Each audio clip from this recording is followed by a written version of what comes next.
मैं सफर में निकली हूँ, मेरा दिल मेरे बेटे के पास लगा हुआ है। ये हमको तक जिंदगी तक याद रहेगी। तो क्या अब हिना के दर्द से एमवाई समीकरण दरक रहा है? यह सवाल उठ रहा है इस समय इसलिए क्योंकि जिस मोहम्मद शहाबुद्दीन को लालू प्रसाद यादव साहब कहते थे, उस शहाबुद्दीन साहब का नाम इस समय तेजस्वी यादव लेने से शायद परहेज कर रहे हैं। और इसका अंदाजा आप हिना साहब के इस बयान से लगा सकते हैं, जिसमें हिना साहब से हम लोगों ने सवाल पूछा कि ये बताइए मैडम, एक माँ के तौर पर, एक बीवी के तौर पर आपने इस प्रकार से परेशानियां झेली, लेकिन आपके पीछे जो ये 3-3.5 हजार गाड़ियों का काफिला चल रहा है, क्या इसको देखकर थोड़ा सुकून आ रहा है, थोड़ा खुशी महसूस हो रही है?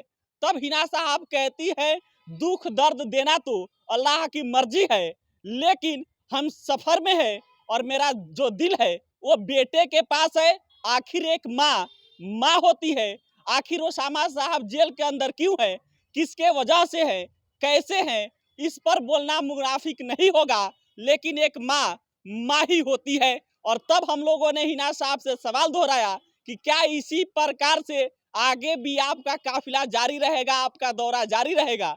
तब हिना साहब कहती हैं कि इंशाल्लाह बिल्कुल दौरा जारी रहेगा। लेकिन हिना साहब के बातों में, उनके बयानों में जो तकलीफें झलक रही थी, जो तकलीफें दिख रही थी, जो बेटे को जेल जाने की दर्द दिख रहा था, उससे कह लीजिए कि उनके समर्थक, या दूसरे भाषा में कह लीजिए राजनीतिक भाषा में कि मुसलमान वोट बैंक, कह लीजिए कि उनके तरफ झुक रहा है। क्योंकि कल दरभंगा में जो नजारा था, लाखों की संख्या में हिना साहब को सुनने के लिए लोग पहुंचे थे, अधिकतर मुसलमान थे, और सबका कहना यही था कि जिस प्रकार से ओसामा साहब की गिरफ्तारी के बाद से बड़े बड़े नेता, जिनको हम लोगों ने नेता माना, वो बोलने से बच रहे हैं, और इसका खामियाजा 2024 और 25 के चुनाव में भुगतना पड़ सकता है।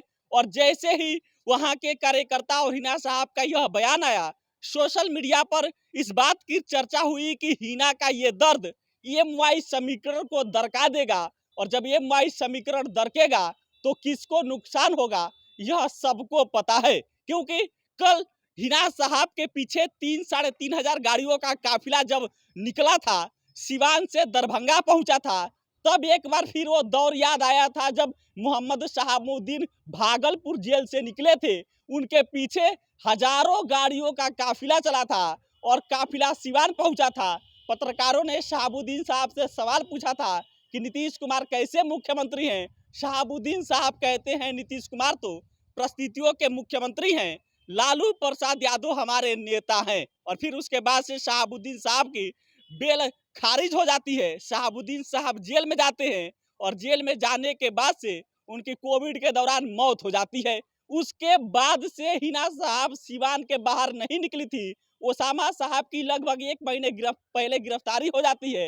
1 महीने पहले गिरफ्तारी होने के बाद से कोई बयान आरजेडी के बड़े नेताओं के तरफ से या आरजेडी के तरफ से नहीं आता है। गोपालगंज पहुंचते हैं तेजस्वी यादव, वहां भी बयान नहीं देते हैं, और तब राजनीतिक गलियारों में चर्चा होती है कि अब शहाबुद्दीन परिवार को दरकिनार किया जा रहा है। और पहली बार जब सिवान के सरहद से बाहर निकलकर हिना साहब दरभंगा के सरहद में पहुंची, तब उनसे पत्रकारों का सवाल था कि मैडम, क्या एक माँ के तौर पर, एक बीबी के तौर पे जो आप तकलीफ झेल रही हैं, ये गाड़ियों का काफिला, ये जो समर्थक है साहब का, क्या ये थोड़ा सा सुख पहुंचा रहा है, थोड़ा सा दर्द कम कर रहा है?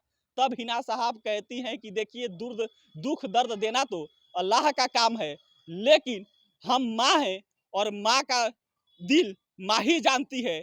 बेटा, हम इस वक्त सफर में हैं, लेकिन मेरा जो दिल है वो बेटे के पास है। आखिर बेटा किसके वजह से जेल में है, क्यों है, कैसे है, इस पर बोलना मुनाफिक नहीं होगा। लेकिन हिना साहब के बयान के बाद से समझ लीजिए कि जो तकलीफ उनके बयानों में दिख रही थी, जो दर्द दिख रहा था, इसके बाद से सोशल मीडिया पे जो चर्चाएं है कि अब हिना के दर्द से एमवाई समीकरण दरक जाएगा, और एमवाई समीकरण जो दरक रहा है वो तेजस्वी यादव के लिए खामियाजा भुगतना पड़ सकता है। फिलहाल इस पर आप क्या सोचते हैं? अपनी प्रतिक्रिया जरूर दीजिएगा। मैं राम सिकंदर ली है, आप बिहार में से देख रहे थे।